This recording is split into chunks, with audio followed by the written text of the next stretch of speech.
c'è il 3, cioè in silenzio chi fa rec vi fa e partite. Signor Bruno Bozzetto per i pim per i pan, siamo qui eccetera. Quando finisce di parlare tu aspetti sempre chi registra deve aspettare sempre 3 secondi, io sono insieme e... Il Vittorio Veneto Film Festival si terrà dal 25 al 28 febbraio 2010 al Cinema Multisala Verdi di Vittorio Veneto. È un'iniziativa voluta dall'associazione 400 Colpi. Oggi, 25 febbraio, sono in gara 4 film internazionali, tra cui il film italiano La fisica dell'acqua di Felice Farina. Ma da dove nasce il Film Festival? Lo sentiamo direttamente dall'organizzatrice Elisa Marchesini. È nato da una esperienza fatta con i ragazzi la mattina durante delle rassegne cinematografiche. È nata come una scommessa, io ho sempre detto come una scommessa tra Mario e me.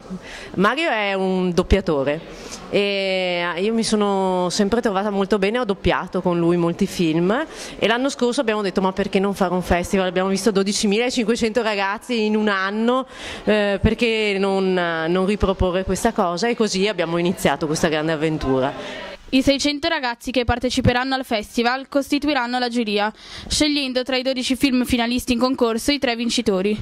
Quanti film ha visionato prima di scegliere i 12 finalisti? Dunque, i film che sono arrivati sono complessivamente quasi una cinquantina. La selezione poi gradatamente si è ristretta fino ad arrivare appunto ai 12 che abbiamo selezionato in 3 sezioni, appunto 3 per la prima fascia, 6 per la seconda e 3 per la terza. Molti spettatori avranno modo di incontrare registi, attori e produttori, come l'ospite principale di oggi, Bruno Bozzetto. Un famoso disegnatore che ha vinto anche numerosi premi, tra i quali l'Orso d'Oro. Nel 2000 ha cominciato a lavorare per internet.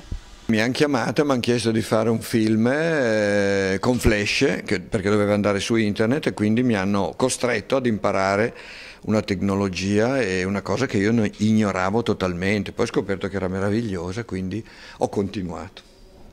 E quali sono gli aspetti positivi del 3D? Che si può controllare meglio l'animazione, cioè col disegno animato su carta bisogna aspettare il risultato alla fine, uno fa l'animazione e poi se la vede e vede se funziona o meno. Invece con il 3D il risultato è controllabile e modificabile con più facilità, quindi si può effettivamente ottenere dei risultati molto più belli dal punto di vista della recitazione. Da qui è tutto, in linea alla sala.